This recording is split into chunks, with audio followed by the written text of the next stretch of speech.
மாநில தலைவர் திரு செல்வ பெருந்தகை அவர்களே, முன்னாள் மாநில தலைவர்கள் திரு திருநாவுக்கரசர் அவர்களே, திரு KV தங்கபாலு அவர்களே, முன்னாள் நாடாளுமன்ற உறுப்பினர் திரு JM ஹாரூன் அவர்களே, மேடையில் இருக்கும் அனைத்து நிர்வாகிகளே, இந்த மாவட்டத்தின் பொறுப்பாளர் குழு தலைவர்கள், குழு உறுப்பினர்கள் அனைவருக்கும் எனது மனமார்ந்த நன்றியினை தெரிவித்துக் கொள்கிறேன். இந்த கூட்டத்துக்கு வந்திருக்கும் அனைத்து பேரியக்க சகோதர சகோதரிகள் அனைவருக்கும் எனது மரியாதைக்கான வணக்கங்களை தெரிவித்துக் கொள்கிறேன். நீங்கள் அனைவரும் பல்வேறு இன்னல்களுக்கிடையே சிறப்பாக பணியாற்றி வருகிறீர்கள்.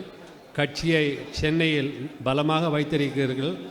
மீண்டும் ஒரு உத்துணர்வோடு புத்துணர்ச்சியோடு சிறப்பாக செயல்பட்டால் மாற்று கட்சியினரிடமிருந்து பொதுமக்களிடமிருந்தும் நமக்கு நல்ல மரியாதை கிடைக்கும். மக்கள் பிரச்சனைகளை எடுத்து கூட்டணி தர்மத்தின் அடிப்படையில் இன்றைக்கு மக்கள் பிரச்சனைகளை நாம் கையில் எடுத்தோமானால் மக்கள் செல்வாக்கு, மக்கள் நம்மளிடம் வந்து அணுகுவார்கள். அதன் மூலியமாக கட்சி உறுப்பினர்களையும் கட்சியையும் பலப்படுத்தலாம் என்று ஒரு சின்ன அறிவுரை கூறி விடைபெறுகிறேன். நன்றி, வணக்கம், ஜெய்ஹிந்த்.